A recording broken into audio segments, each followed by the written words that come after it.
Dia mbola faly miarabantsika indray ry havana tratran'izao alahady fahatelo ny volana Octobre izao. Ho amintsika mandrakariva ny fahasoavana sy ny famindrapo avy amin'ilay Andriamanitra iray sy Jesosy Kristy Tompo. Hanomana ny fomam-panatsika ry havana. Ataovy indray hiatrika an'ilay voninahitra ilay Andriamanitra iray tsika, ilay mpanjaka ny mpanjaka, lehibe voninahitra ilay tompo ny tompo. Dia tsarovy ilay teny Jesosy manao hoe n'aiza n'aiza tsonareo ny anarako teo no natonako anareo. Ary raha misy roa na telo mivory amin'ny anarako izy dia eo afovoany aho. Hivavaka tsika ry havana. Midera mankalaza ny anaranao izay ry Andriamanitra iray tsara indrindra. Lehibe loatra ny fitiavanao satria mbola namindra fo taminay ianao. Dia noporofonao izany raha namakivaky ny alina izay tena asehonao ny fahazavanao. Misaotranao izay Jesosy satria tsy mba olombelona ianao ka mitahiry fahatezerana raha mijery ny faharatsianay. Fa tena miantra ianao Jesosy dia manangana anay ao anatin'ny famindraponao sy ny tanam-pitiavanao. Ary mbola mahatsiaro ankehitriny araka ny tenenan'i Jeremia hoe notominao aho dia voatoananao ary nosamborinao aho dia lavy ambanin'ny famindraponao ambanin'ny fitiavanao. Ndreto izay Jesosy tonga eto amin'ity fitoerana masina ity indray hiaraka me voninahitra anao. Hideranao Jesosy na dia tsy tahaka ny fanao ny anjely any an-danitra sy ny olo-masina any ary mitanakotrokotroka fa olombelona mitoetra mipetraka sy mijoro ihany Jesosy no tonga manatona anao. Raisy kosa nefa Tompo raha sitraka ao. Ataovy tonga fanatitra manimpofona Jesosy ao anaty ny lapan'ny voninahitra ao. Mba ho fifalianao Jesosy raha manompo ny masonao eto amin'ity toerana ity ianao ny amin'ity andro androany ity. Dia ireo namana izay mbola ny an-dalana eny raha misy mbola hikasa ho avy eto Jesosy mba ho sy tantan'ny dian'izy ireo arovy amin'ny ratsy rehetra ny ampandehanana eny ary dia mbola ho fifaliany ny arahana mitera indray Jesosy ny amin'ity andro alahady. Dia raisanao irery ihany ny fanjakana ny hery ny voninahitra mandrakizay ilay Andriamanitra tomponay tsy miova omaly sy anio. Misaotra Jesosy. Amen. Any amin'ny boky Isaia ry havana misy teny manao hoe mitadiavany Jehovah dia ny mbola hita izy, miantsoa azy dia ny mbola akaiky izy.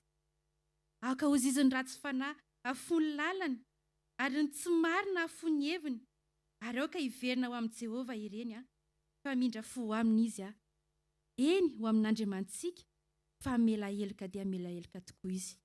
Amen. Izany ny tenin'i Jesosy ry havana. Mbola akaiky ny Tompo raha mbola omeny fahafahantsika miantso azy. Raha mbola omeny fahafahantsika mihaona aminy dia andao hitady azy fa akaiky izy.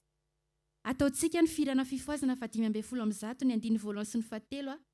Jesosy eo indreto ny olonao dia aorianan'izay dia manasa olona mpanompon'Andriamanitra ray na roa hijoro vavolombelona raha nisy zava-tsoa nataon'i Jesosy teo amin'ny fiainanao dia misy ahimana ambary izany voninahitra izany.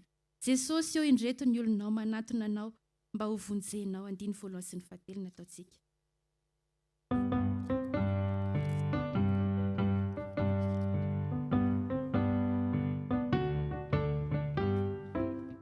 Jesosy eo indreto ny olonao manatona anao mba ho vonjenao, manatona anao sa ho very kely finoanao Jesosy ka mila mamaky hevitra dia mety solafaka raha tojo fekarana dia mety tsy ho afaka erikere ihany Jesosy fa mbola malefa taza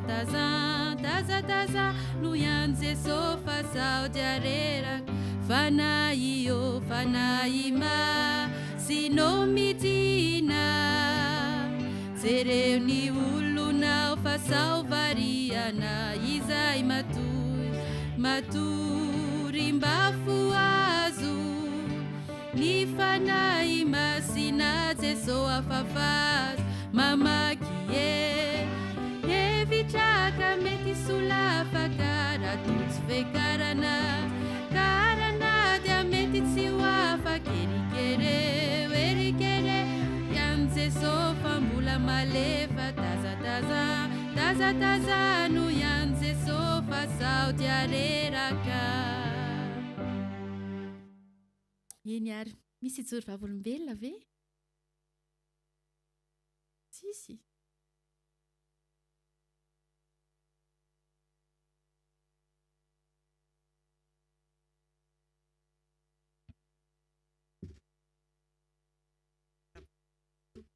Mampanetretena zany no izay ijoro vavolombelona momba le zanako. Fa nisy fotoana zany le tamin'ny fametratana fiandry iny dia mivavaka tsika mivavaka. Biro moa zany teny hoe inona ny za zany mitodika izy nitady asa, za zany mbola mivavaka azy hoe asa. Avy eo moa zany any ora teto no mivavaka dia izay olonareo na mitady asa na hoy dia nitolona mivavaka an'lika zany nitolona mivavaka. Izy manko zany misy miantso foana manao entretien foana fa tsy mety izay. Dia tamin'ny farany zany izy manao entretien dia teo amin'ilay nisy olona anankitelo angano azy dia teo amin'ilay entretien zany tampoka jereny zany ilay ordi dia hoe mbola misy 4 heures ny ianona zay dia nijereny zany teo dia tsetretra hoe ho chargena dia nadinina izy nadinina. Avy eo tapaka le ordi zany lany le teo zany izy nena lany aingana chargeny dia niala tsiny tamin'ilay olona izy zany niala tsiny dia eo moa zany teo dia nadinina teo dia afaka firy andro tao aorianany iny zany dia antso izy dia arabaina ianao izy fa ianao zany ozy izy nivoray efa mambolana maromaro izy nitady manao entretien foana izy zany dia voavoray izy maly izy nisy niantso indray misy poste proposena aminao zao za ozy izy n'Andriamanitra moa fa efa nahazo an'ilay poste zao dia ty zany teo amin'ilay ordi tapaka iny teo fa ozy izy reneny dia tsisy tamin'ny lohako intsony fa lasa mibaradaka tsaka niantso azy dia tamin'ny voalohany aho zany mety tsy zao fotsiny izy zany vao nanokatra baiboly izy mivady dia hoe fevitr'Andriamanitra tsy fevitr'olombelona. Za koa zany tsy nahalala an'izany hoe nijery baiboly zareo za zany fevitr'Andriamanitra hoa tsy fevitr'olombelona. Teo izy zariny eny dia mibaradaka amin'izay no izy za hoe le enao mibaradaka iny zao any tena izy iny zao tena kanjo tena dia raha sy laza saotra no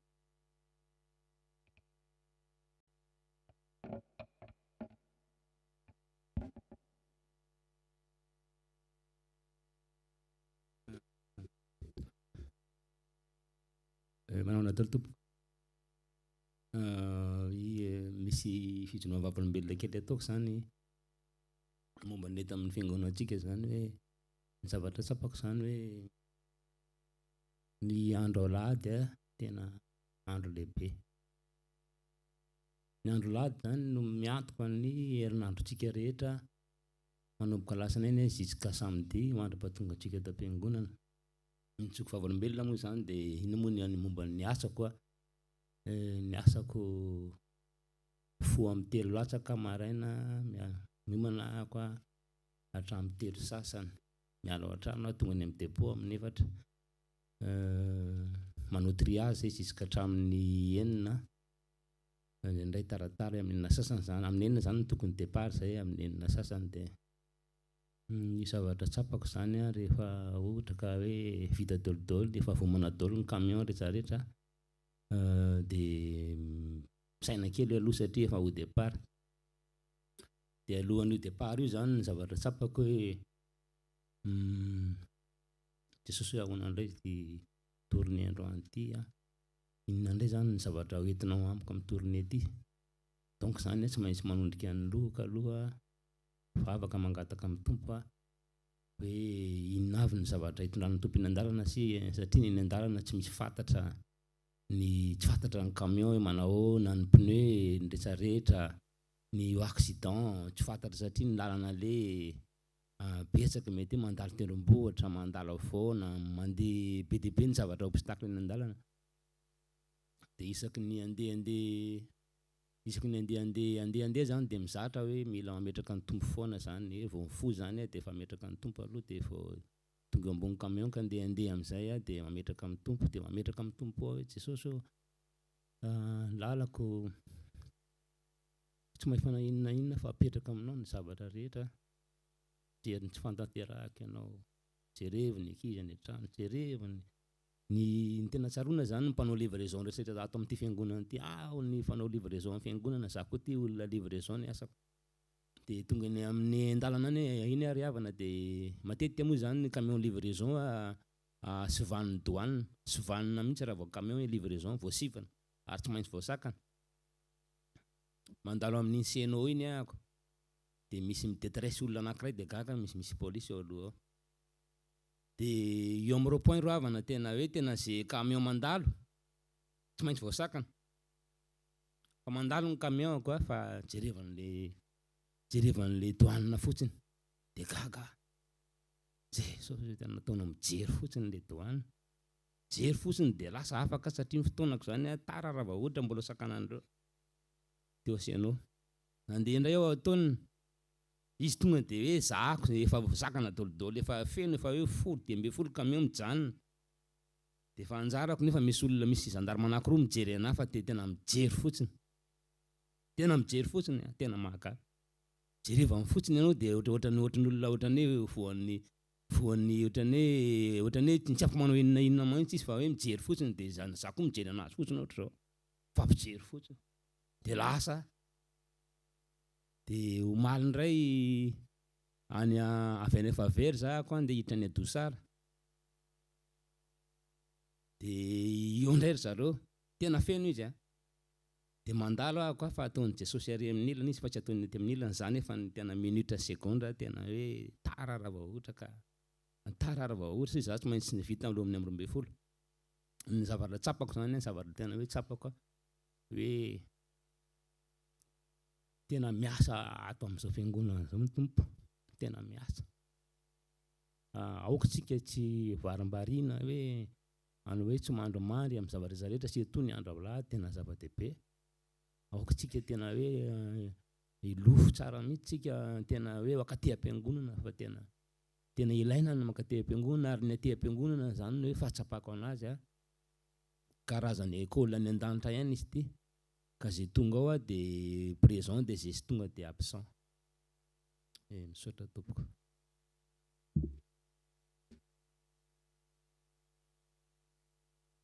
Vavatsika tompo Jesosy eo dia misaotra anao dia misaotra ny teninao hoe atsoy amin'ny andro fahoriana dia amonjy anao misaotra fahatiana Jesosy. Petraka ifenao am-pelatananao mandray ny jorona vavolombelona fa ny voninahitra dia ho anao rery ihany satria ianao no antony izany rehetra izany Jesosy. Ijoroako vavolombelona dia zavatra azo lazaina hoe kelikely ihany nefa tena hoe hita hoe tena ao ny fiasan'ny tompo. Tamin'iny maraina iny raha nikarakara sakafo entina dia mbola tsy nisaorako an Jesosy mihitsy ity zavatra ity fa isaorako ny tompo amin'ity anio ity. Rehefa manao an'ilay sakafo moa manao an'ilay samosa reny dia mbola tena ela be mihitsy mitetika an'iny ilay poireau iny. Dia en fait mivadiko zany nahita efa ela tsy mbo manana an'ilay robot fitotoana reny. Dia izy zany nahita an'ilay izy tany amin'ny mpivarotra tany rehefa mirava izy dia mba mijerijery kely any dia nahita an'ilay izy dia nisaotra ny tompo fa tena tsy reraka intsony mitetika an'ilay izy ilay poireau fa tena tsy misy 2 minutes dia vita ilay izy. Tonga dia sady voatetika tsara mihitsy tena ao amin'ilay ilana azy tsara mihitsy dia tena ozy misaotra Jesosy fa tena tsy sahirana intsony fa tia ny tena manahirana rehefa hanao an'ity samosa ity dia sahirana amin'ity ny tanana atahorana ho voadidina inona dia tena misaotra ny tompo fa tena izy tena na zavatra tsy angatahantsika arany nefa ny irintsika dia hitan'ny tompo dia tena misaotra anazy. Dia misaotra anazy koa tamin'ity semaine ity fa mafy ny asa, somary mafimafy ny asa tany am-piasana dia somary ohatran'ny reradreraka izay narary fa misaotra ny tompo fa vita soma tsara ny semaine fa misaotra ny tompo fa salama tsara daholo fa mbola fitiavany mahatoy izao an'ity zao tenako izao dia teraiko Jesosy dia voninahitra ho an'Andriamanitra irery ihany. Amen.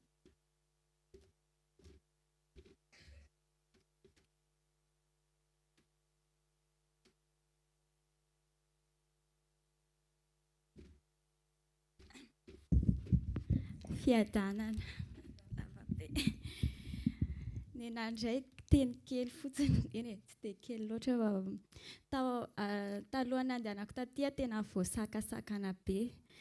Voalohany tamin'ny efa hoe tsy handeha zany, hoe tsy handeha hivavaka, dia nijery an'le publication tao amin'ny Facebook le FPTM iny, dia nahita ny madamany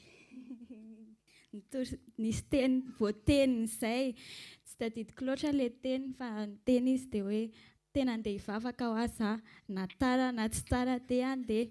Dia niomana teo dia efa taran'le bus 8h28 fa 9h28 indray vao hoe andeha, vao misy train mandalo eo dia tonga tao anaty tonga niomana malakilaky zany, dia tonga dia nakeny amin'ny arrêt bus. Tonga teo amin'ny arrêt bus indray 30 koa le izy vao tonga, dia tara ho aza niditra tao anaty bus indray ohatrany nandeha moka hividy an'le billet amin'izay tonga dia mipitika le carte, dia hoy Jesosy mifahina ary ty ho dia teo aloha dia tonga dia mivavaka hoe ampio fa ohatrany be sakasakana be zany fandehanako zany.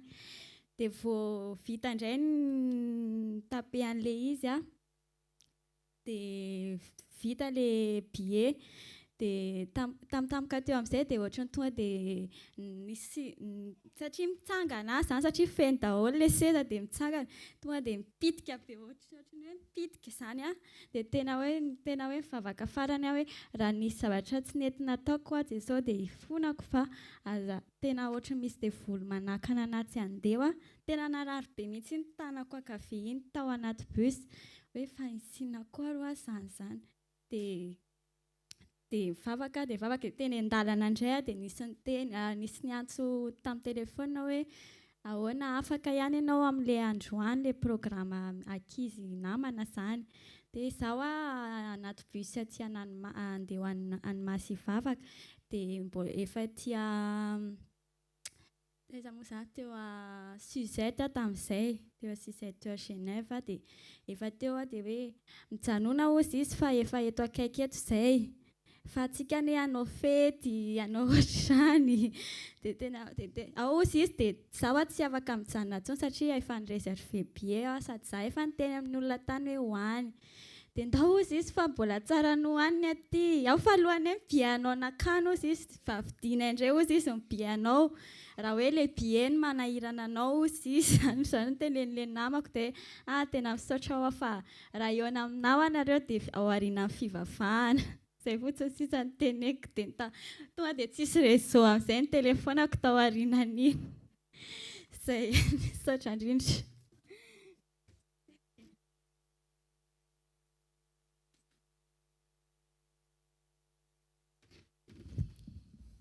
Tsara Jesosy, any tsara Jesosy.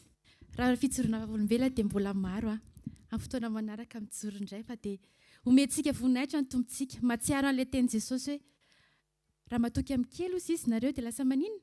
Mpanapaka amin'ny be. Tena hoe raha zany zavatra situation rehetra mitrangatranga amin'ny fiainantsika izany nge ohatrany hoe fiainana andavanandro routine, fa ao anatin'izany routine izany mihitsy ny tiany Jesosy ho tsapantsika hoe matoky anahy ve nareo sa tsy matoky anahy? Fa rehefa lehibe ny fatokintsika an'Andriamanitra, ataon'ny tompo mihoatra lavitra noho izany amin'izay ny fomba hitondrany fiainantsika tsirairay avy. Voninahitra ao anazy irery ihany. Amen. Andaontsika hideran'i Jesosy amin'ny firana fafito amin'ny 512 sy ny faharoa. Jehova ô dia rainy ny anaranao dia hivavaka tsika amaranana an'izay tapany voalohany ny amin'ny fotoana malalaka izay.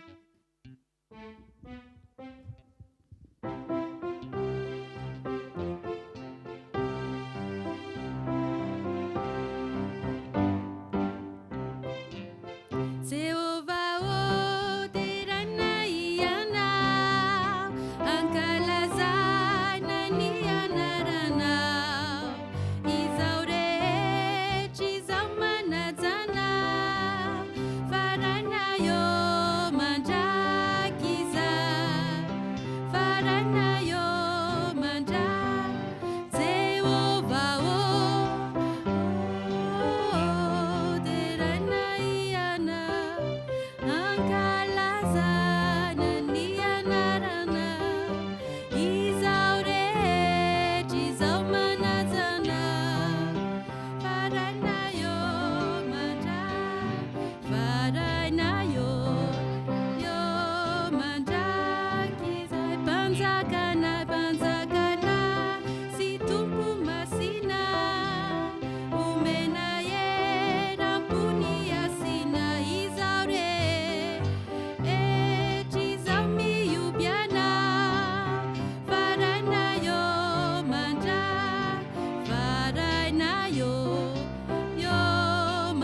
mivavaka-tsika.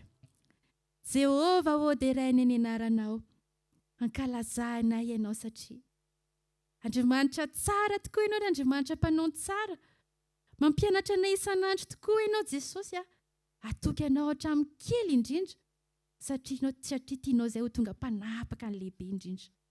Ahoana tokoa moa Jesosy ny hitenenanay fa mino anao izay. Raha ny amin'ny zavatra mety hoe fiainana andavanandro ohatran'ny tsy inonay loatra. Foatra ny heverinay fa mandeha ho azy izany. Nefa ny ao anatin'izany ny hitsapahanao ny finoanay. Misaotra Jesosy, lehibe ny fitiavanao. Manome voninahitra anao izay tamin'ireny fijoroana vavolombelona maro ireny. Fa tena hoe tsy takatry ny sainay Jesosy ny fombanao. Fa porofonao aminay fa ianao rehefa tianay tokoa dia tena tianay hatramin'ny farany. Ary ny fitiavanao Jesosy tsy mba miova, tsy mivadika. Tsy mba mampifilafila ianao Jesosy, fa tena hoe tia ny fitiavana marina ianao.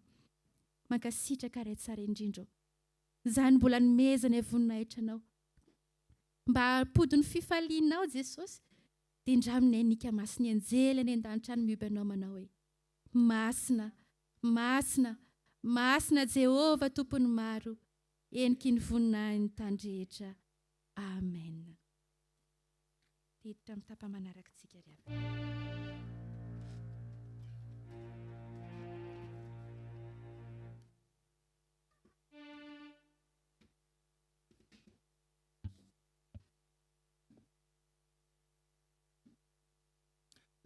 Dia manohy ny fotoana trantsika ry havana dia voalohanteny dia hoe miarabantsika rehetra tratra ty andro mahafinaritra masoandro mibalika tonga hita amin'ny fanatrehan'ny tompo.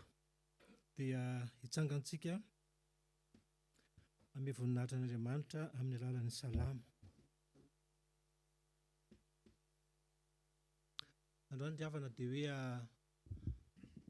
aoka tena hoe ho feno fankalazana azy ny vavanao. Aoka tena hipololoatra amin'ny vavantsika ny fiderana fankalazana azy satria Andriamanitra tsara loatra io Andriamanitrantsika io, Andriamanitra lehibe io, Andriamanitra masina io. Dia tena hoe fotoana androany dia tena teo no ataovy tena fotoana feno fiankofana an'Andriamanitra. Dia zavatra rehetra tsara indrindra ao anatinao anao tolory azy. Inona moa zavatra tsara indrindra izany hoe concentration, ny fifantohana. Ninona ny ankizy mitabataba, na inona na feo mandeha ny ambadika any dia izao mifantoha amin'ny tenin'Andriamanitra satria eto izy manatrika antsika eto izy.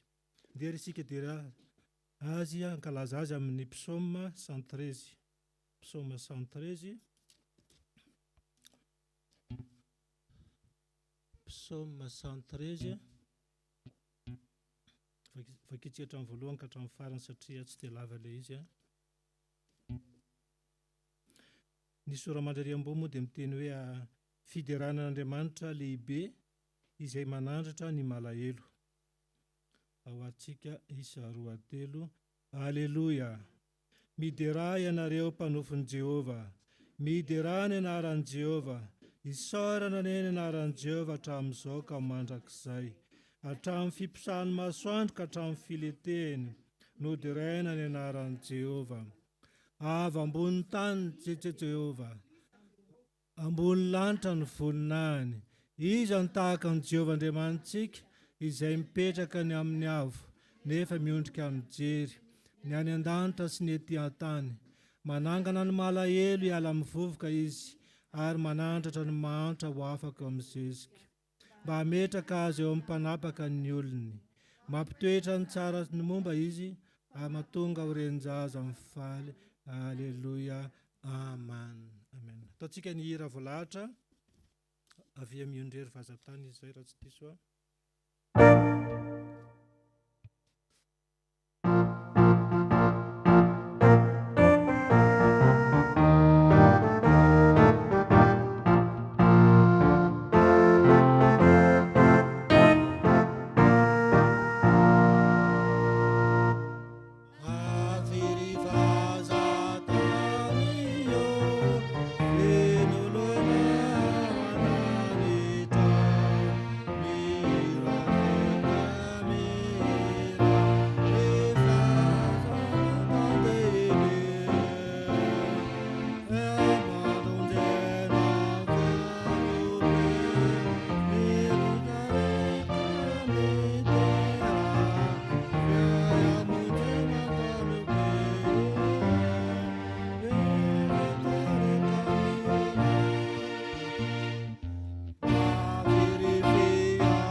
Androantsika ry havana dia hisaotra an'Andriamanitra ny amin'ny zavatsoa rehetra izay nomena antsika.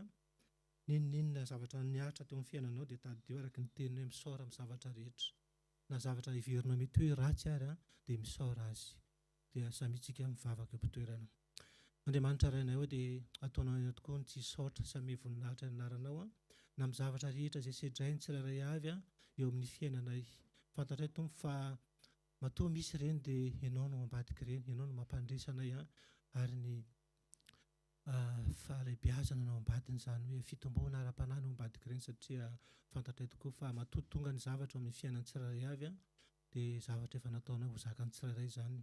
Dia misaotra Tompony amin'ny hazakazaka vita indray tamin'ny herinandro iny fantatray fa ianao no tao ambadiky ny zavatra rehetra dia mbola tonga eto indray izay ny tao amin'ny fanahy masonao hidera sy hankalaza ary me voninahitra ny anaranao dia aoka Tompo ianao no tena ivon'ny fotoana misy andrata Jesosy Tompo. Andriamanitra lehibe ianao. Niza reraka tonga eto Tompo dia ianao no apitraka ny tsirairay avy dia mba tsisy hiala maina eto izahay fa handray teny, handray fanafana, handray fiainana avy amin'ny alalan'ny teninao. Dia makasitraka raha eo dia mamerina ny voninahitra ny dera ho anao rery ihany. Amen. Dia mahazo mipetraka antsika ry havana.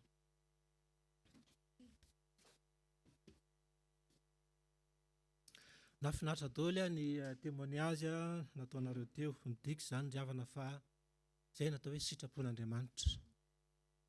Raha any amin'ny Kolosiana dia misy teny tahaka izao hoe aoka hozy izy Jesosy Kristy no atao lohany amin'ny zavatra rehetra, aoka izy no lohany amin'ny zavatra rehetra, izany hoe raha misy programanao, raha misy fikasana dia mila mametraka fanontaniana antsika hoe sitrapon'Andriamanitra ve izao.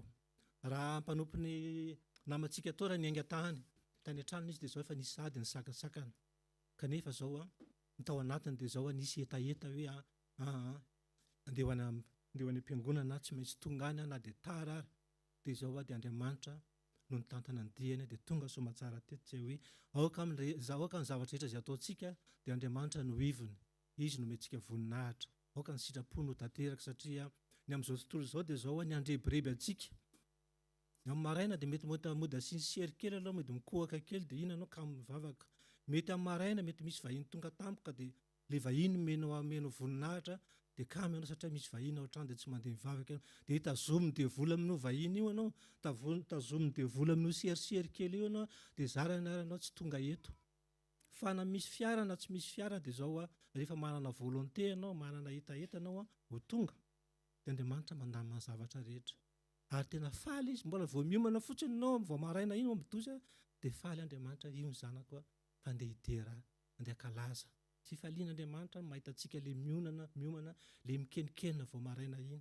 Dia atao fifaliana ihany koa ny fanatrehantsika amin'izao fotoana izao ho tonga eto. Dia andeha tsika hidera sy hankalaza azy amin'ny hira voalahatra.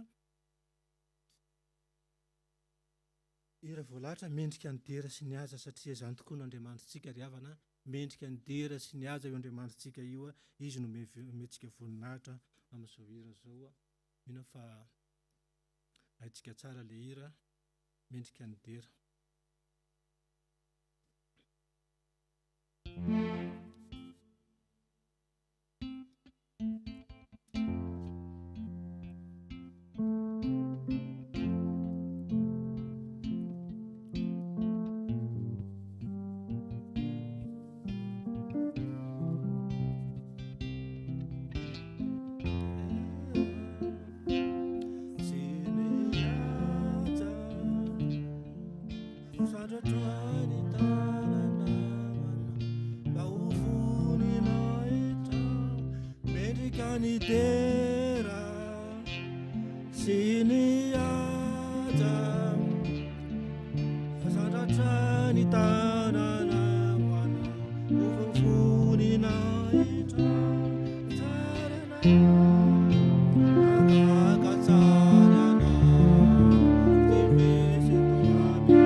sitrapon'Andriamanitra satsika ry havana dia alohan'ny andraisantsika ny sitrapon'Andriamanitra dia angataka ny fanahy masina trantsika, izy no hitaridalana, izy no ameny teny, hivavaka isika ary.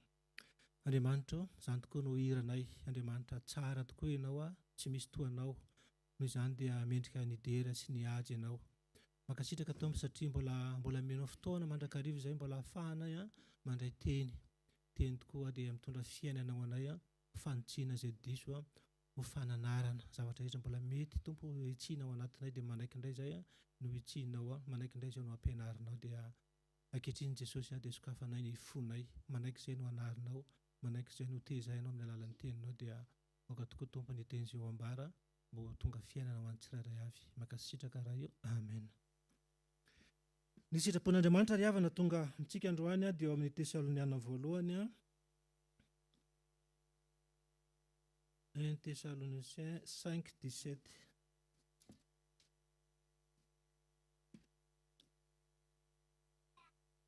Tesaloniana voalohany 5:7. Teny efa haitsika ngamba izy ity hatramin'izay vavahantsika mety efa 100 na 200 kanefa mbola miverina amintsika indray amin'ity andrany ity dia hoe isika rehetra miara-mamaky amin'ny anaran'ny Tompo manao hoe mivavaha ka aza mitsahatra. Izay ihany.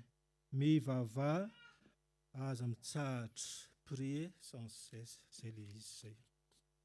Ao anatin'ny vanim-potoana tena fiandrasana ny Tompontsika izao. Raha tsika re mijery baolina reny dia hitantsika tsara lefa raha mijery foot tsika 90 minutes ny foot anankiray dia efa amin'ny atao hoe 89 izany. Dia efa tena misy ilay suspense tsara misy ilay tena ilay any amin'ny tribune lefa misitsika reny hoe tsofy amin'izay ny sifflet. Efa eo izany tsika izany izao. Efa amin'ilay tena farany. Dia efa amin'izay andro farany izao dia mandrovitsy ny devoly. Betsaka ny ady, betsaka ny sakana, betsaka ny fanangolen'ny devoly kanefa raha vao tsy ampy vavaka tsika dia latsaka. Satria rehefa fiainam-bavaka tsika ry havana dia mahazo aina ny fanahy ao anatintsika. Tsy dia lava loatra amin'ity sitrapon'Andriamanitra ity fa dia zista tena kely fotsiny nazavantsika anazy hoe sitrapon'Andriamanitra amintsika dia izao iny fois efa tsika vao manolo tena ho an'Andriamanitra dia tadidio tsara fa manana fahavalo ianao izay. Iny fois tsika manolo tena ho an'Andriamanitra dia azo adinoina fa ny tomba anankiray ny fahavalonao, misy fahavalo dia ny devoly. Ary ny tanjon'ny devoly dia izao hanakana anao, hanimba ny fiarahanao, ny intimiténao amin'Andriamanitra. Kanefa ny aromantsika voalohany indrindra tsika kristiana izany dia natao hoe vavaka. Ny vavaka dia hoe azahoantsika communion amin'Andriamanitra, izany hoe avoir la prière aussi c'est avoir la communion avec le Père, avoir la connexion avec le Père. Izany hoe rehefa manana vavaka tsika dia io mihitsy no sakafon'ny fanahintsika. Azontsika tsara, sakafon'ny nofontsika izany izao dia ohatran'ny hoe filana be izay ohatran'ny hoe sakafo ireny hohantsika ireny. Fa ny sakafon'ity fanahintsika ity dia io vavaka io. Ohatran'ny a Madagasikara izao raha vao tsy mividy ziga ilay olona any connexion dia tsisy connexion ny telefaoniny. Dia tahaka izay ihany koa raha vao tsy ampy vavaka tsika dia reraka ny fanahintsika. Ny olona rehetra raha tsy ampy vavaka izany dia reraka ny fanahy. Dia rehefa manana ny fiainam-bavaka io izany tsika dia mahery tsika ao anatin'ny ady. Atsika tsara izany tadidio tsara fa ny devoly dia miasa andro aman'alina. Izy tsika nefa tamin'ny tsika rehetra mino tata Madagasikara moa fa tsy aty. Izy nefa nenjehan'ny elika. Izy tsika nefa nenjehan'ny elika. Tsika rehetra mety efa nenjehan'ny daholo dia tena mandeha mihazakazaka tena mamono aina mihitsy. Dia tsika ve rehefa tena nenjehan'ny elika afaka miteny elika hoe poza aloha fa reraka aloha fa tena tsy afaka mihazakazaka. Afaka miteny fa tsika? Tsy afaka miteny. Dia izay ilay izy. Rehefa enjehan'ny elika tsy te halalana izany fa ny hanaikitra anao. Dia tahaka izay ihany koa rehefa tena hoe tsy ampy vavaka tsika tsy ny devoly efa tenenina hoe devoly izy dia miasa andro aman'alina 24/24. Dia ataontsika ahoana no andresin'ny devoly itsika miambina atao fotsiny hoe 1 heure par semaine. Tsy afaka andresin'ny devoly mihitsy tsika nefa ny devoly miasa 24/24. Ianao nefa miasa une semaine une journée par semaine tsy possible mihitsy zany. Zay mahatonga antsika hoe raha tena te handresiny devolontsika dia fiainam-bavakantsika no ampitombo isan'andro isan'andro. Fa mahatoa anao resy dia tsy ampivavaka ianao zay, satria tsy sola zanak'Andriamanitra resy zany fa ny zanak'Andriamanitra dia tokony andresy foana. Dia amin'ny alalan'io vavaka io no azahoantsika ny herim-panahy. Tadio tsara fa le tamin'ny Davida zao 40 jours ny zanak'Israely nijery nampitahorin'ny Goliata teo foana 40 jours dia nijery foana hoe ohatra antsika le mijery télé ny ady Ukraine zany dia eo foana. Poka ve dia bomba nucléaire ty sa tsy poka? Dia ahoana reto zaza reto 40 jours. Fa i Davida tsy nijery télé mihitsy izy tany ambady atany fa tany amin'ny omby foana fa nanana communion, nanana fifandraisana tamin'Andriamanitra. Tonga izy tsy ndara iny izay taimbavan'ny Goliata tao fa izy ianao indray miaika ny miaramila an'Andriamanitra tsy maintsy resy ianao. Dia izay zany tsika ao anatin'ny ady farantsika zao betsaka ny fakapanahy, betsaka ny zavatra mampahalatsaka antsika araka ny teny hoe nareo izay efa mijoro mila mitandrina sao lavo, satria ny ataon'ny devoly dia zao manipodina akondro kely foana izy. Hodina akondro kely, mety misy teny mahaso lavaka, mety misy zavatra ataon'ny olona dia mahaso lavaka dia lasa miembotra ny fiainam-panahintsika rehetra. Fa ao anatin'izao andro farany zao dia tena mila mitandrina antsika raha te ho any an-danitra dia ny fiainam-panahintsika jerevana. Aza mijery olona tsika fa ianao sy Andriamanitra. Fa tsy misy rehefa tonga ho fanjakana lanitra ianao dia hoe inona tonga anao tsy mivavaka dia hoe Jesosy ny zavatra napatezitra nataon'ny ranony. Fa zao no tiako tenenina hoe aza matoky anay. Za mitena anareo aza matoky anay, aza mijery anay nareo.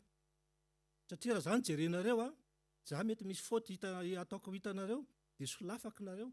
Fa tsy za nijerenareo fa ianao sy Andriamanitra. Satria raha ho avy any amin'ny rano lanitra izy dia ianao manana communion aminy no zavatra tadiavina, ianao manana firaisana aminy.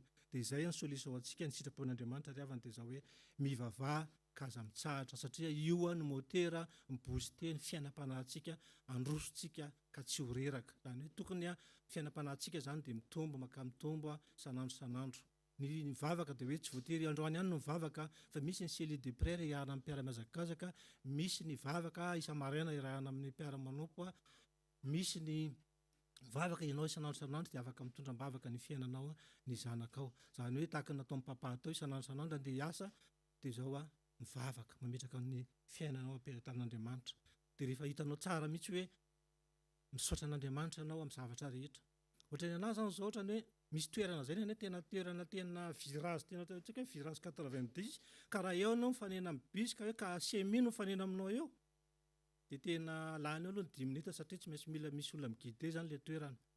Kanefa rehefa aty ambany aty ianao mifanena amin'ilay semi tena misaotra an'Andriamanitra hoe nataon'Andriamanitra lasa aloha le camion na le semi. Eo anao dia efa misaotra hoe Jesosy misaotra satria tsy nataonao mifanena tamiko tary amin'ilay virage tary iny camion iny. Dia ohatran'izay zany fiainam-pisaorana foana ny fiainantsika, na dia izay natao hoe vavaka ihany koa, tsy voatery mitokana ao an-trano natao hoe vavaka, fa fiainam-pisaorana, fiainam-piderahana izay natao hoe vavaka ao anatrehan'Andriamanitra. Dia izay zany manomboka izao tsika mila mitandrina, mila miambina, mila fiainam-bavaka ny fiainantsika. Aza miaika naiky ho resin'ny devoly zany, aza manaiky foka andresy foana ny tenin'Andriamanitra, izay atao hoe sitrapon'Andriamanitra riava dia mampanjaka ny sitrapona eo amin'ny fiainantsika. Voninahitra dia ho anazy irery ihany. Amen. Ataontsika ilay hira voalahatra nandao ela angamba izay raha tsy diso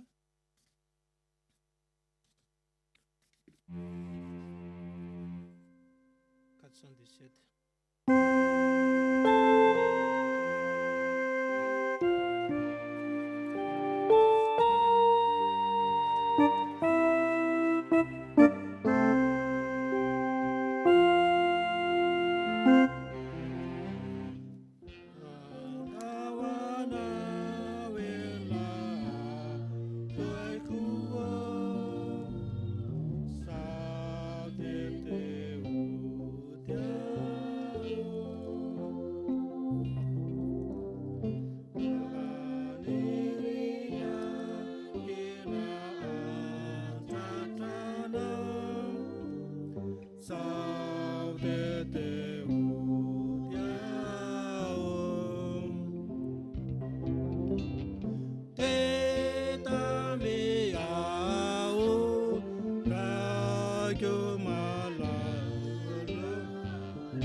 Laudete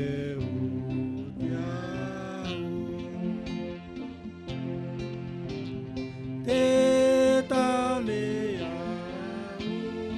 rakyo manana rasunita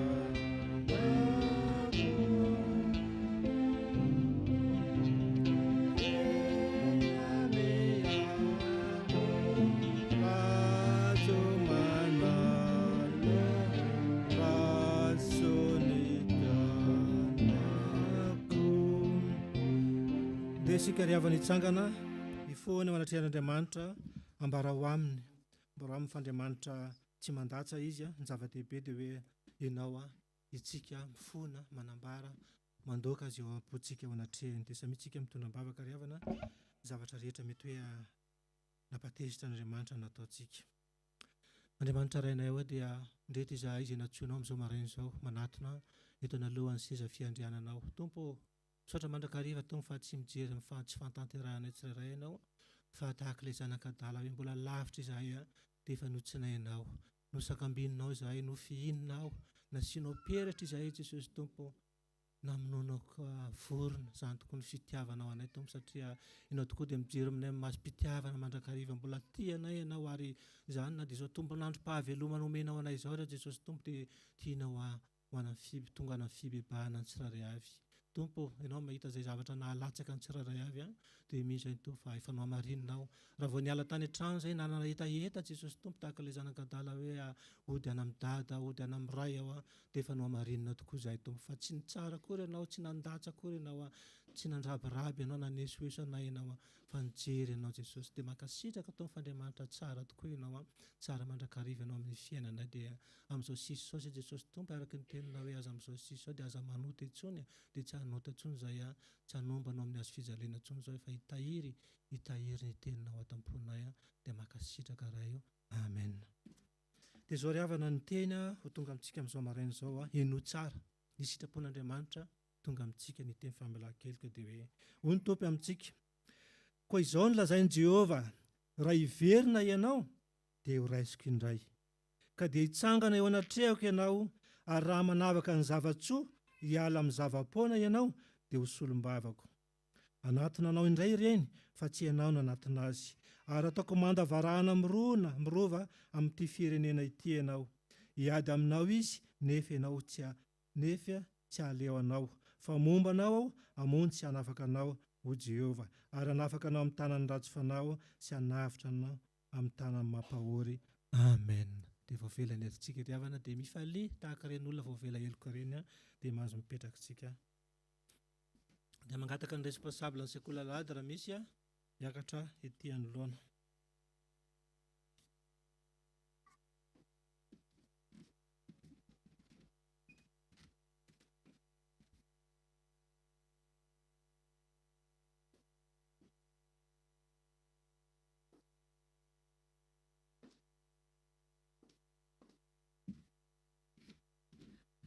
Bonjour les amis, comment allez-vous ce matin?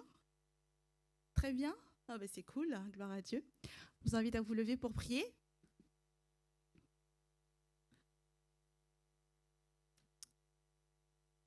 Seigneur, merci encore pour ce temps. Merci Seigneur parce que si ce n'est pas par ta grâce, nous ne serions pas là ce matin. Merci pour ta bonté Seigneur, merci pour ta fidélité. Merci Seigneur parce que dans nos faiblesses et dans nos manquements, Seigneur, tu nous renouvelles encore, Seigneur, notre souffle de vie et tu nous permets encore d'être là, afin d'écouter ta parole, Seigneur, afin que nous puissions être encouragés, afin que nous puissions être restaurés. Vraiment, merci Seigneur. Merci pour ta présence parmi nous ce matin, car ta parole dit que si 2 ou 3 s'assemblent en ton nom, tu es là au milieu d'eux. Et merci Seigneur. Fais déverser, Seigneur, ton Saint-Esprit dans chacun de nous. Remplis ce lieu, Seigneur, et que vraiment que nos yeux soient fixés sur toi ce matin. Seigneur, fais taire les bruits de ce monde et fais taire, Seigneur, tout ce qui nous empêche de nous unir à toi, tout ce qui nous empêche, Seigneur, de te voir, tout ce qui nous empêche, Seigneur, de t'écouter. Vraiment, fais taire tous ces bruits-là, Seigneur, et vraiment que ce matin, Seigneur, tu puisses nous parler directement à chacun de nous encore. Et vraiment, je remets ce temps entre tes mains. Je te remets, Seigneur, ces 5 petites minutes et que tes enfants aussi, Seigneur, puissent recevoir leur part. Et nous prions pour nos frères et sœurs qui n'ont pas pu être là ce matin. Bénis et protège-les, Seigneur, là où ils sont. Rends les visites aussi et que toute la gloire te revienne à toi seul. En ton nom, Jésus, que nous avons prié. Amen. Je vais demander à Warren de montrer une petite photo, petite image. Voilà. Est-ce que vous le connaissez? C'est qui? C'est qui? Voilà, c'est Colère dans Vice Versa. Est-ce que vous aimez bien ces dessins animés? Moi, je l'ai bien aimé. Franchement, j'ai trouvé qu'il était super cool. Et j'ai une petite question. Qui a déjà été si en colère et si rouge comme Colère? Personne? Genre, vous n'avez jamais été si en colère que vous avez voulu, je sais pas, faire ça, frapper dans une porte, claquer la porte, frapper un oreiller? Personne. Les enfants, personne n'a été... Vous n'avez jamais été si en colère? Jamais, jamais? Ah bah franchement, c'est trop bien alors. Hein. Bah oui, Dieu dit d'être toujours comme les enfants. Hein. Ce matin, du coup, je vais vous parler de la colère, mais plus précisément, la maîtrise de la colère. Et je vais vous raconter une petite histoire qui s'est passée à Saint-Julien, il n'y a pas très longtemps. Je ne sais pas si... Bon, je pense que vous devez sûrement le savoir, les enfants, qu'en ce moment, il manque de plus en plus d'essence. Et du coup, des fois, il n'y a carrément pas d'essence dans certaines stations-service. Et du coup, tout le monde fait la queue. Il y a des queues de 2 mètres. Des gens mettent 2 heures pour faire la queue, juste pour avoir de l'essence. Et cette histoire-là s'est passée... c'est une histoire vraie, hein, si jamais. Elle s'est passée à la station-service de Saint-Julien. Donc, les gens ils faisaient la queue, tout le monde faisait la queue pendant des heures. Et puis, il y avait un monsieur de 33 ans.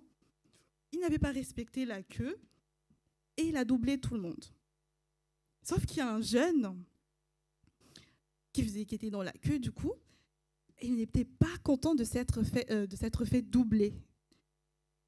Et du coup, qu'est-ce qui s'est passé? Les deux messieurs, enfin le jeune et le monsieur se sont disputés. Le ton est monté, les choses se sont envenimées. Et qu'est-ce qui s'est passé? Le jeune a poignardé le monsieur devant ses enfants. Et du coup, quelle est la morale de l'histoire à votre avis? C'est la gestion de la colère. Il faut qu'on gère la colère, sinon nous pouvons pécher. On va voir dans la Bible ce que dit la Bible à propos de la colère. Dans Ephésiens 4, je vous invite à ouvrir vos Bibles, même si c'est affiché devant. Dans Ephésiens chapitre 4, versets 26 et 27. Si vous vous mettez en colère, au nom de Jésus, si vous vous mettez en colère, ne péchez point. Que le soleil ne se couche pas sur votre colère et ne donnez pas accès au diable. Amen. Disons que j'ai ramené quelques petites choses. Disons que ce petit verre, c'est vous. Vous voyez ou pas? Voilà les enfants, hein, quand vous mettez derrière, il fallait se mettre devant pour bien voir. Disons que ça, c'est toi. Et au long de la journée, il se passe des trucs. Il y a des choses qui te mettent en colère. Par exemple, quelqu'un s'en prend à toi. Donc voilà, si jamais c'est du piment. Voilà, quelqu'un s'en prend à toi. Voilà, ça te met en colère. Ensuite, maman te rappelle de faire ton lit, ranger ta chambre. Tu es en colère parce que c'est bon. Elle l'a répété au moins 10 000 fois. Ensuite, ton petit frère ou ta petite sœur a cassé ton jouet préféré. Oh là là, ça m'énerve trop ça.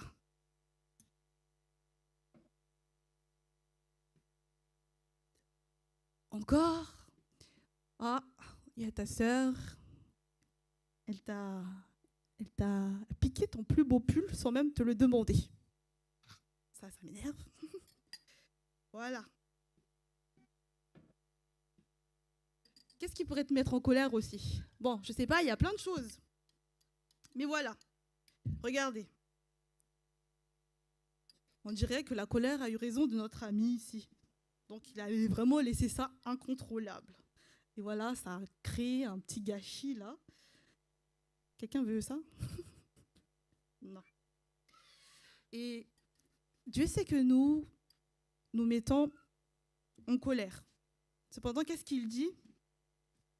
Il dit que si vous mettez en colère, que le soleil ne se couche pas sur votre colère. Ça veut dire que si tu es en colère, ça arrive d'être en colère, mais il ne faut pas que ta colère reste très longtemps.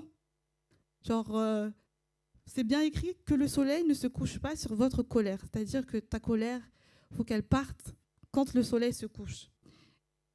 Il dit quoi aussi? Il ne faut pas qu'on laisse la colère nous contrôler. Il ne faut pas qu'on laisse du coup l'accès au diable. Il dit, si vous vous mettez en colère, ne péchez point et ne donnez pas accès au diable. Nous ne devons pas donner l'accès au diable. Pourquoi? Parce qu'après, c'est ça qui va prendre le contrôle.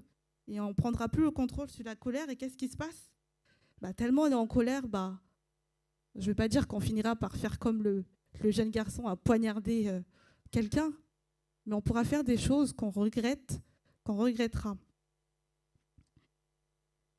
Et tout à l'heure, tonton Souffle, il a dit, dans sa volonté, prier sans cesse. Prier sans cesse, justement pour que, si jamais il y a des situations où nous sommes en colère, que ce n'est pas la colère qui nous contrôle, mais que c'est nous qui puissions le contrôler. Et le Saint-Esprit nous aidera. Et voilà mon petit partage, j'espère que ça a été compréhensible. Et je vais demander à quelqu'un de prier pour que Dieu nous aide à contrôler notre colère, pour que nous ne péchons point. Ah, Ossia, super.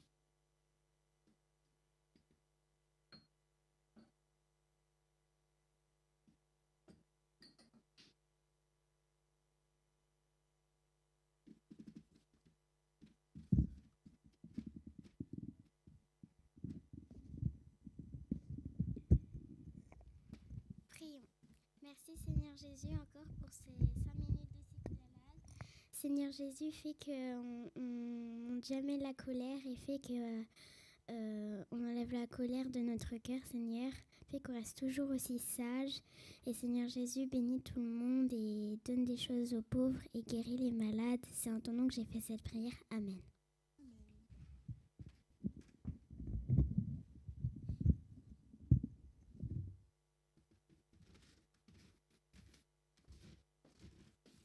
Makasitraka rakizina amin'izay paritazonareo izay fa mino fa hoe pasamindray ny anjarany tsara ao anatin'izay na dia hoe natokana ho an'ny ankizy izay hitsangantsika hanao an'ity hira ity alohan'ny andraisan'ny mpanompony hanao ny tondra ny vatsim-panao antsika hira fanampiny fa enina ny teninao mofinaina hitsangantsika raha firana fanampiny fa enina.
Te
Andriamanitra ray eo, ray mahery tokoa ianao, mahery ny teninao.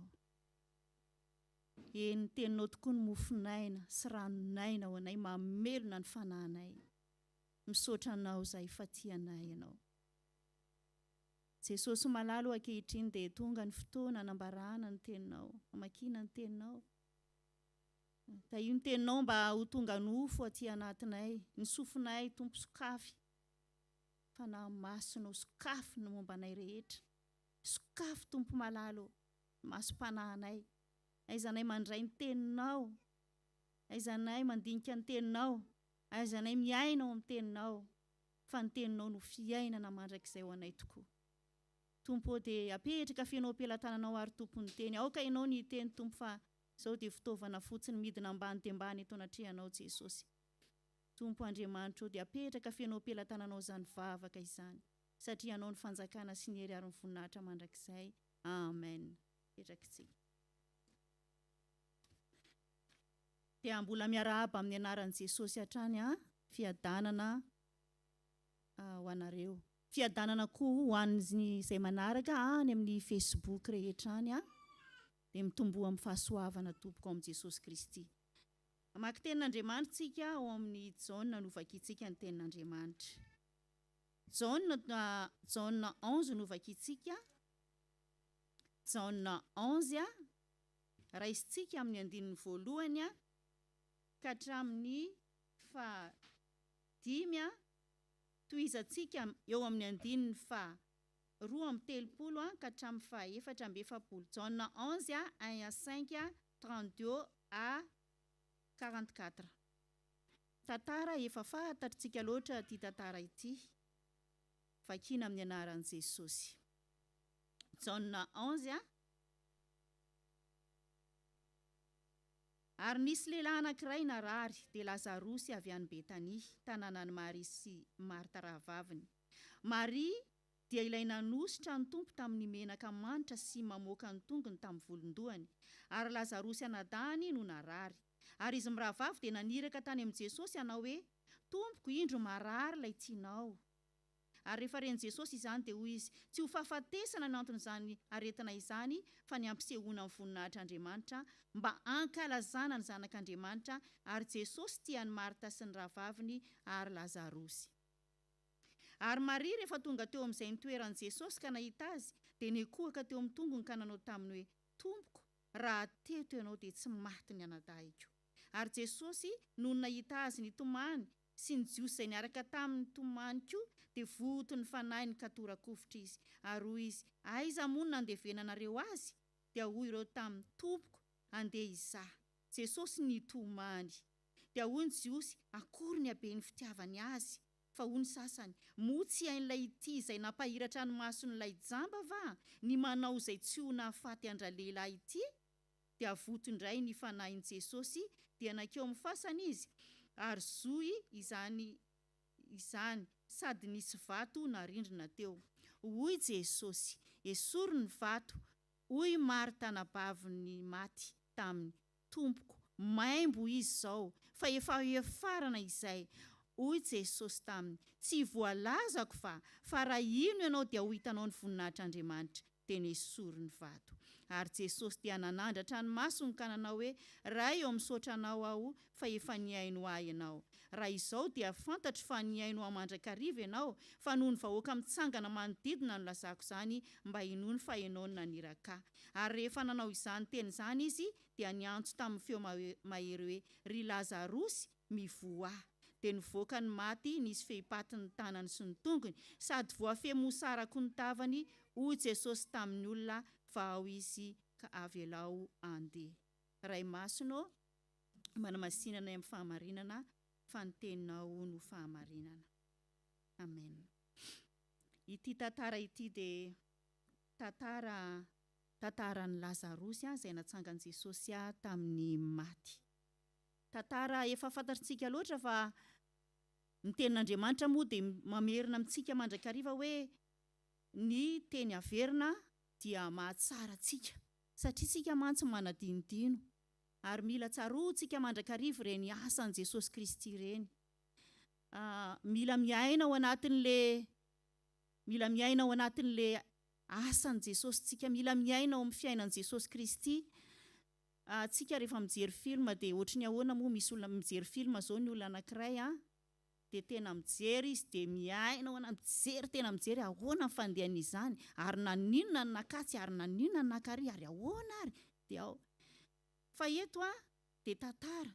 Reny tantara hitantsika ireny misy mijery amin'ny film reny dia misy tantara foronina dia variana eo.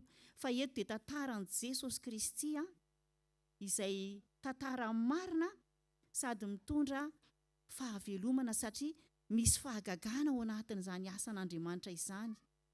Misy fahagagana ary izany tokoa fa mahagaga ny tompontsika. Eto dia miteny izy. Zao ny voalaza. Jesosy dia tia any Marta sy ny rahavaviny ary Lazarosy. Zao mihitsy ary ny tenin'ny mpanafatra izay nanafatra an Jesosy ho tonga manao hoe marary ilay tianao. Tongava Jesosy marary ilay tianao. Eo indrindratsika. Tiatsika Jesosy. Tena tiatsika Jesosy. Tsika miovaova. Tsika miovaova fa Jesosy tiatsika. Zany ny antony nanolorany tenany ho atsika teo amin'ny hazo fijaliana satria tiany itsika. Tiany izao, tiany ianao. Izay ny nanolorany tenany teo ambony hazo fijaliana. Eto dia hoe marary ilay tianao. Marary ilay tiany Jesosy. Mbola tsy tonga ihany izy. Mbola nijanona 2 andro. Mbola nijanona 2 andro izy tany amin'ny toerana nisy azy raha naheno fa marary Lazarosy. Zao anefa ny teneniny tsy ho fahafatesana hoy izy no antony izany aretina izany fa ny ampisehoana ny voninahitr'Andriamanitra. Ry havana, impiry moa tsika ny narary. Impiry. Rehefa nangataka tamin'ny tompontsika dia nisitraniny. Teo Jesosy. Na misy fotoana elaela ary dia mierikerika sy mieritreritra fa ahoana ary mbola tsy sitrana ihany. Misy efa mataonany fa maninona ary mbola tsy sitrana ihany. Zao anefa eo Jesosy. Manana ny fotoana ny tompontsika. Manana ny fotoana ny tompontsika ary manasitrana izy. Mila minontsika. Mila manana fononontsika. Fa Jesosy dia mahay ny zavatra rehetra. Zany ny zavatra ambara amin'ity androany ity. Ny fijoroana vavolombelona rehetra teo dia fisehoana nanehoana ny voninahitr'Andriamanitra fa velona Jesosy. Miasa Jesosy eo amin'ny fiainantsika tsirairay. Miasa eo amin'ny fiainantsika tsirairay Jesosy. Ary tena tsapa mihitsy izany. Matoantsika mbola tahaka an'izao misy eny marary any amin'ny hôpitaly. Tena ao dia ao, tsy miala ao. Fa tsika mbola meno tompo fahasalamana dia misoran'Andriamanitra. Nisy mpiara-miasa amiko dia manao tahaka an'izao hoe tsisy izany Andriamanitra izany. Satria mamako ary matiko. Misy indray anankiray miteny hoe ny rahavaviko ary matiko. Tsisy an'izany. Izao ny teniko aminy hoe Andriamanitra ny tianao tena tianao, misy Andriamanitra ary tena tianao izy, aza miteny an'izany. Izay le tsy fiandrasana an'Andriamanitra izay, tsy finoana an'Andriamanitra izay tena mahavoa ny zanak'olombelona. Maro ny tsy mino an'Andriamanitra, tsy mino an Jesosy Kristy. Ary izany no ivavahantsika mandrakariva mba inono ny olona. Izany no anaovantsika ny tsara mandrakariva naiza misy antsika mba hijerevan'ny olona hoe tena miasa ny Andriamanitra izay ivavahany. Fa maro ny olona marary dia rehefa tsy ela dia lasa mierikerika mitady zavatra hafa. Satria tsy mahandry an Jesosy dia lasa mandeha any amin'ny fanompoan-tsampikoriarany. Misy miteny mihitsy ary hoe efa nataonay daholy nanakary navavaka rehefa nataonay koa fa tsy nahomby. Misy miteny an'izany. Dia gaga be ianao. Jesosy eo mamin-drafo. Tsy misy afa-tsy nivavaka nefa. Tsy misy afa-tsy mifanantonana an' Jesosy Kristy. Zay ihany no ny solution. Zay ihany ny solution tena hoe ahasitrana. Fa ny zavatra tena tian' Jesosy dia ny olona mino anazy, mino an' Jesosy.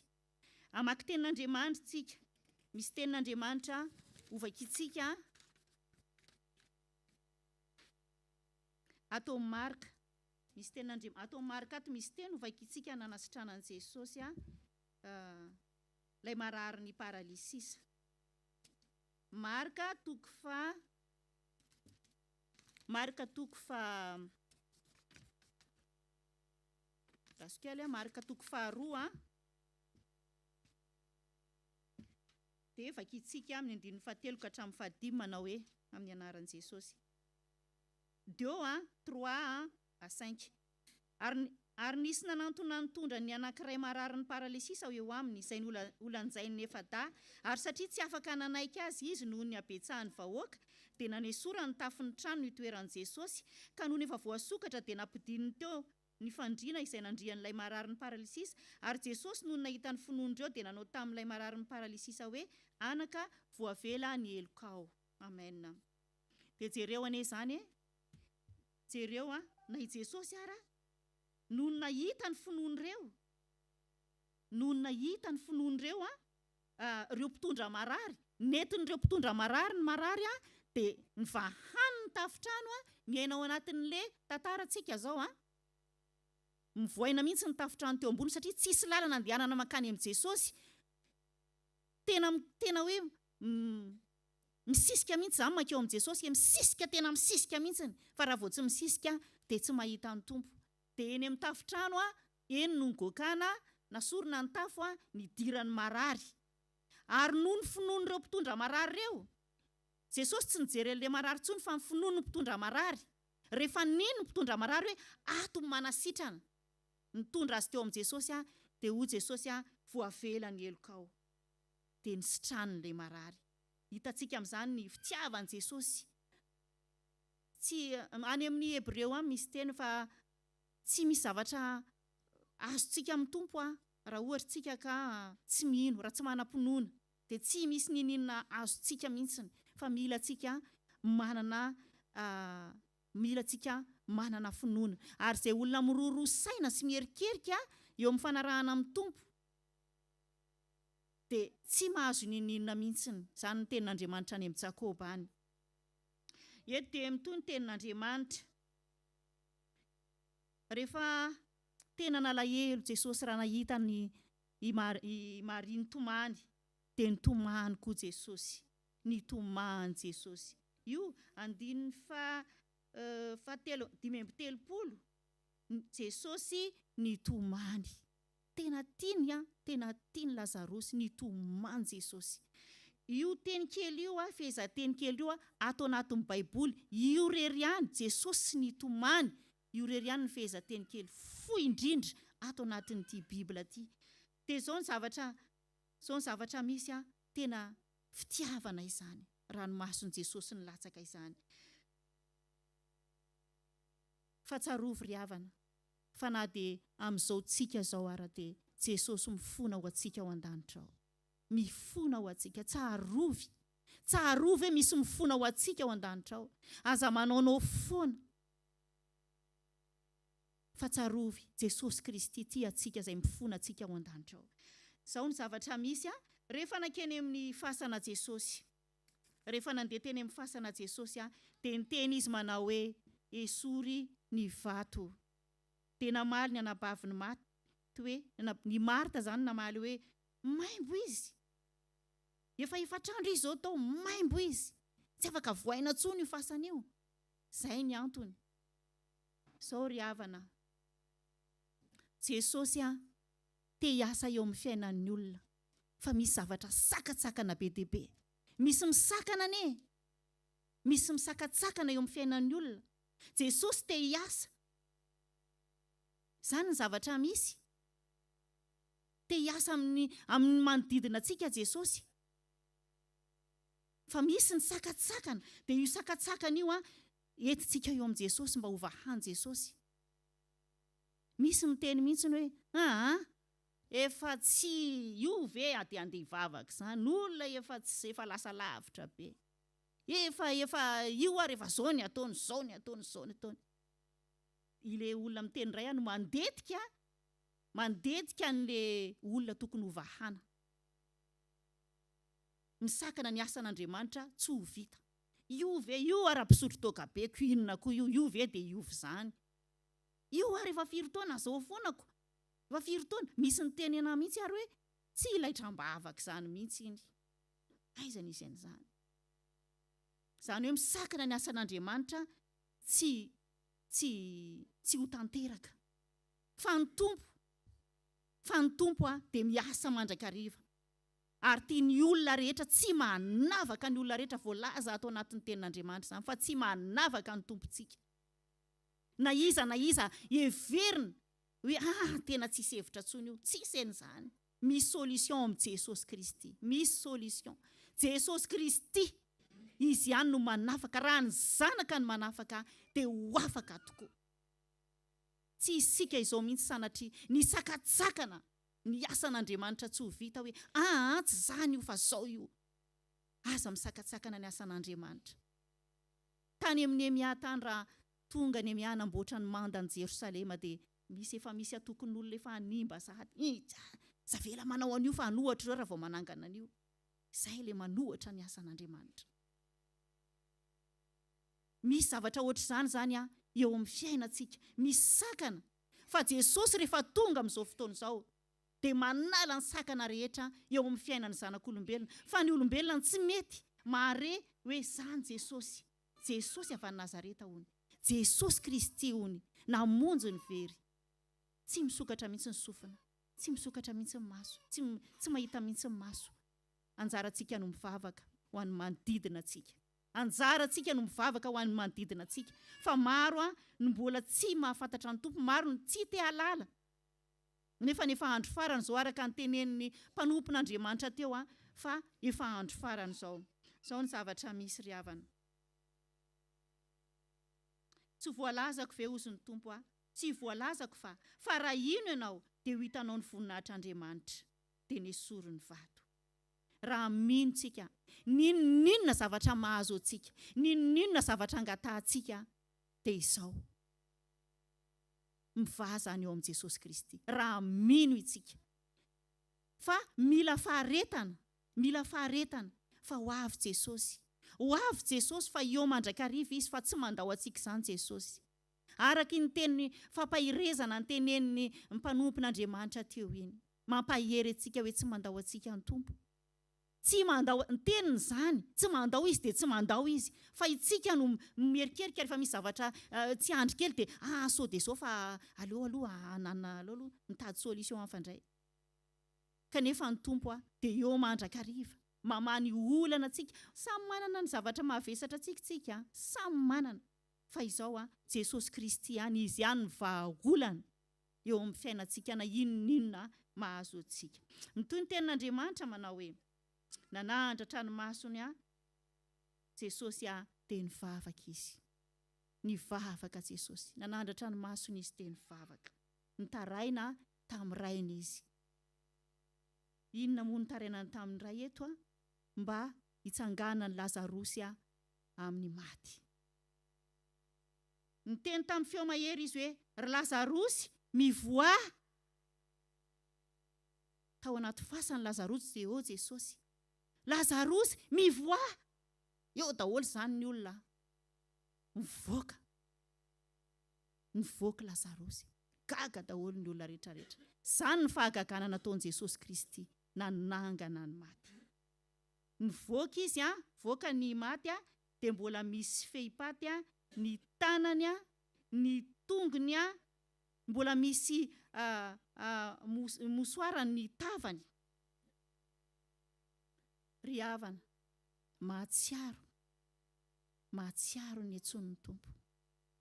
Tsika ne taizany nisy atsika. Tany anaty fasana tany amin'ny lalina tany amin'ny faharatsiana. Natsoiny Jesosy Kristy mivoa mivoa tao lidy mivoa lidia mivoa rehefa mivoaka tao mbola tsy tena madio fa mbola mboarina mbola nifatotra ny tanana mbola nifatotra ny tongotra mbola takona daholo na masona nina tsy mahita ninina fa mbola Jesosy miantso dia mivoaka. Jesosy miantso dia mivoaka. Eny amin'izay amboariny Jesosy amin'izay. Izy amin'izay no manala ny fehitanana, ny fehitongotra. Misy zavatra mbola nangeja, maro dia maro ny zavatra mbola nangeja. Tsaroana zany ry havana. Maro ny zavatra mbola nangeja, ny toetra ratsy, ny toe-po ratsy. Ary dia mbola ety andalana. Jesosy manafaka. Mbola miaino eto amin'ny sofina, tsy misy ninninina. Miaino fotsiny fa tsisy ninninina. Namaky an'ity baiboly ity firy fa tsy nahita ninninina tato. Tsisy ninninina. Mbola eny andalam-panamboarana Jesosy. Manamboatra antsika. Manamboatra antsika Jesosy. Mikarakara antsika Jesosy. Izy niantso antsika tao amin'ny lavaka ratsy. Nitazomany Satana antsika. Izy niantso antsika. Namoaka antsika ary nanala antsika tamin'ny fahazaran ratsy. Rehefa nivavaka antsika dia izao hoe za reto tsy anina tsony za zao tsy mandehandeha amin'ireny anina reny tsony reny zavatra tsy tian Jesosy reny tsony. Tsy makany tsony aza zao. Ohatra ny fijorona vavolombelony feno soa teo. Tena mangetaheta izy ny zavatra dingana ngezabe ne zany. Dingana ngezabe zany. Fanamboarana tena hoe fizahan-toetra ngezabe. Andao andefa aty misy fety. Fizahan-toetra ngezabe. Fa zao mahery Jesosy. Lay Jesosy niantso azy mahery. Hoe andao aty ny lalana. Aty ny lalana, aty ny lalana. Ary tena nampy azy mandrakariva Jesosy. Zany nanampiany Jesosy atsika tsirairay avy. Raha amin'izao fotoana izao tsika milamindamina ny an-trano any. Milamindamina mipetrapetraka ny an-trano any. Fa zao tsy avelan'i Jesosy zany. Fa zao tiany Jesosy tsika ho tonga eto. Tena fitiavan'i Jesosy. Ary fitiavanao an Jesosy natonga anao eto.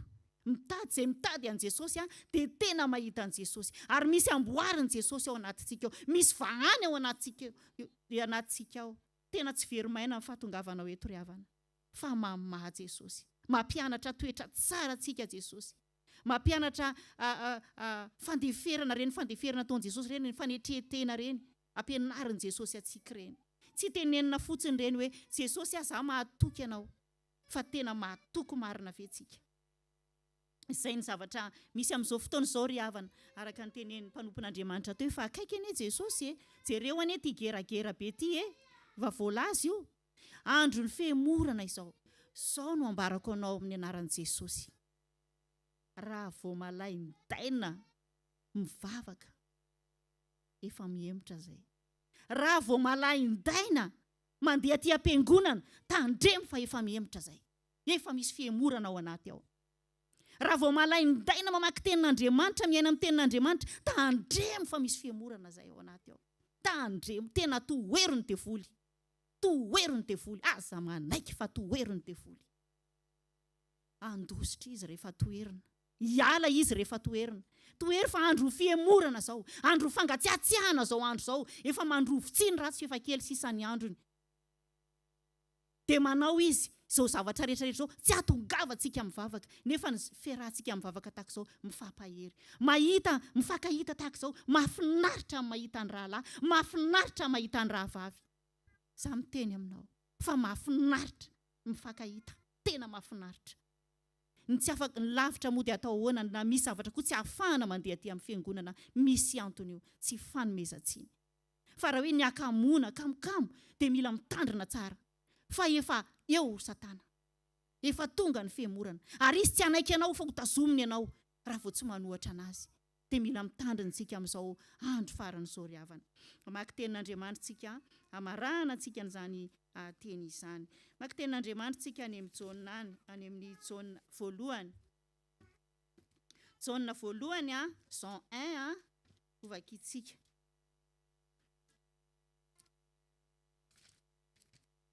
Jean 1 dia vakitsika ny andininy voalohany 5 Jean 1 5 Jaona voalohany zany toko 5 dia ny andininy voalohany ny teny andininy faefatra ka hatramin'ny fahadimy.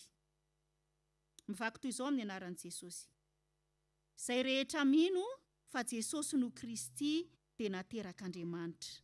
Ary izay rehetra tia izay niteraka dia izay ary izay rehetra tia izay niteraka dia izay naterany koa.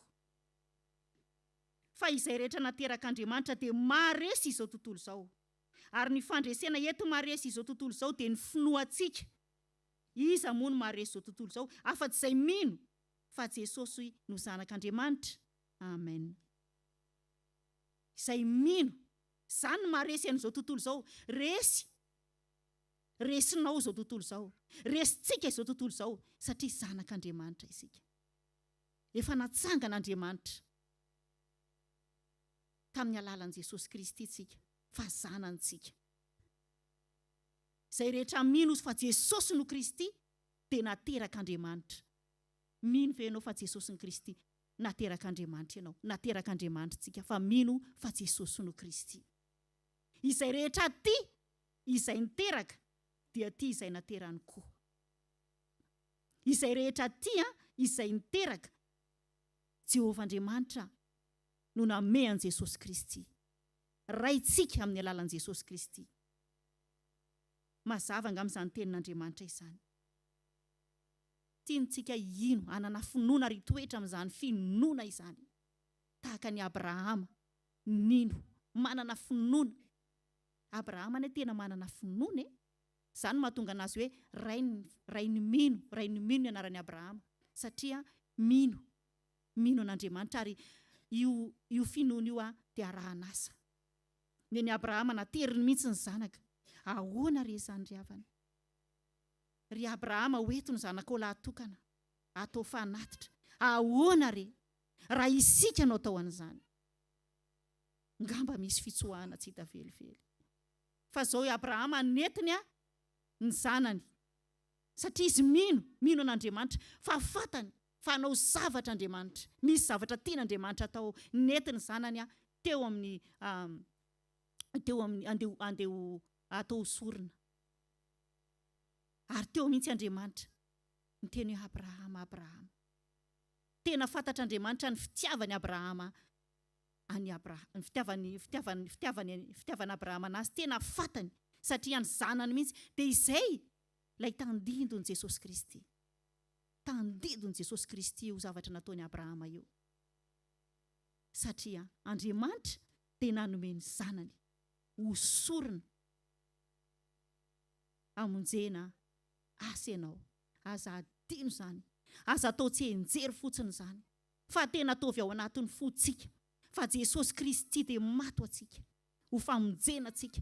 Dia aokantsika mba hiala amin'izay ny fatopatotry ny tanana rehetra, ny fatopatotry ny tongotra rehetra, ny fahazaran-dratsy rehetra, mba esorina fa Jesosy Kristy efa nitady izy, efa nitady atsika ary nahita atsika izy. Hitady tsy hamonjy ny verina tongavany dia nahita atsika izy. Falitsika miaraka aminy. Meteza ho amboarin'i Jesosy. Meteza ho karakarain'i Jesosy indrindra amin'izao andro farany izao. Tena miorena tsara, aza miova. Dia voninahitra ny ho an'Andriamanitra irery ihany. Vavaka tompoko. Jesosy Jesosy malala, misaotra anao dia misaotra anao. Ny amin'ny teninao Tompo malala. Ianao tokoa Tompo ilay manao zava-mahagaga teo amin'ny fiainan'ny Lazarosy, teo amin'ny fiainan'ny Maria, teo amin'ny fiainan'ny Marta, teo amin'ny fiainan'ny manodidina anao, ny marary ny paralysisa, ny marary rehetra. Jesosy fantatray dia na iza mbola tsy salama dia fantatray fa ho avy ianao hanasitrana, ho avy ianao hikarakara, na ny fo na ny sainany amin'ny fanahy. Jesosy malala, apetraka eo ampelantananao izany Tompo malala. Reo izay mbola tsy salama Jesosy, reo izay mbola voafatopatotra izao fiainana izao Jesosy malala, mifatotra ny maso tsy mahita anao, mitapina ny sofina tsy maheno anao Jesosy eo. Jesosy malala izay koa Jesosy malala dia tahaka izany raindray. Jesosy malala vonjeo zahay, aza mahafoina mahasaraka anay. Fa izay dia hifikitra aminao. Tahaka an'ilay vehivavy narary 12 taona nisisika teo aminao mba ho afahanao, dia misisika eo aminao izay Jesosy. Tazominay ny akanjonao Jesosy, tsy hamelanay ianao Jesosy, fa ianao rery ihany ny fiainanay. Io ny tsirairay avy Jesosy, amin'ny fandrenesana ny teninao. Ny teninao ane ho tonga nofo hitoetra betsaka ny anatina ihany Tompo malala, ka samy andiny teny izay indrindra amin'izao andro farany izao. Fa tena ny teneninao mihitsy Tompo malala, fa angatsitsika ny aparany ihany ny olona. Tompo malala, ianao ny anafananay, ianao ane Jesosy hiasa ao anatin'ny fomam-panahinay, hiverenanay amin'ny fitiavana voalohany. Dia ilay izay tianao, tena hoe tianao izay Jesosy, tianao izay Jesosy, dia tahaka an'izany mandrakariva no fiainanay manomboka izao ka ho mandrakizay.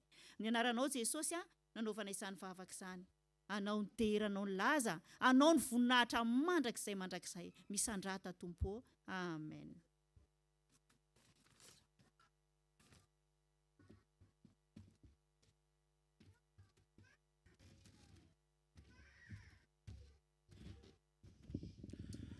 Saotra mpanompantsika riavana nitondra an'izay afatra mafonja dia mafonja zay izay manatsofina dia aoka izy hiaino izay lazain'ny fanahy masina amin'ny fiangonana. Alohan'ny risotsika amin'ny tapany faharoa amin'ny asa fampielezana dia mangataka ny chorale hanao ny anjara irany. Mahavitribitrika ny chorale.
Temanun zambi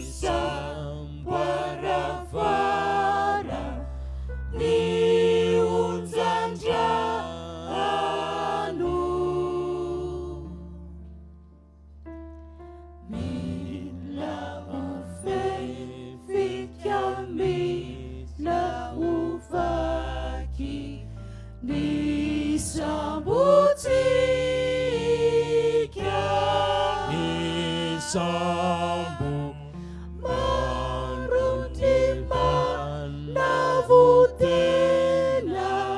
kamangalanive satria manimpietanive lani sambo maivana nainuninu nanefa miandra nainuna manzo namiandra tsimba ukivy naketrakizany fa ny tompona ny tompo Jesu mpanafakatsika Jesu mpamonjy atsika Jesu irery no any mpamonjy raha mafiny atina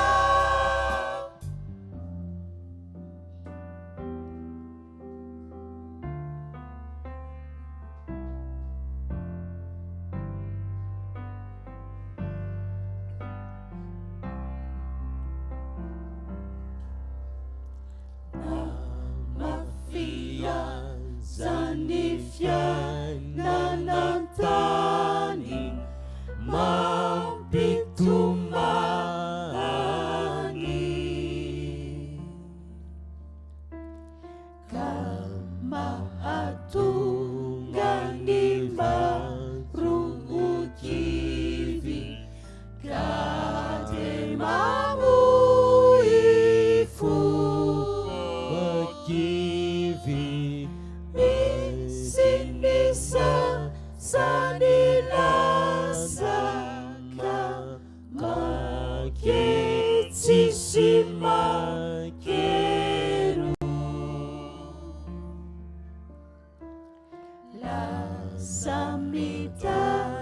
lasamitadiniva tusiazu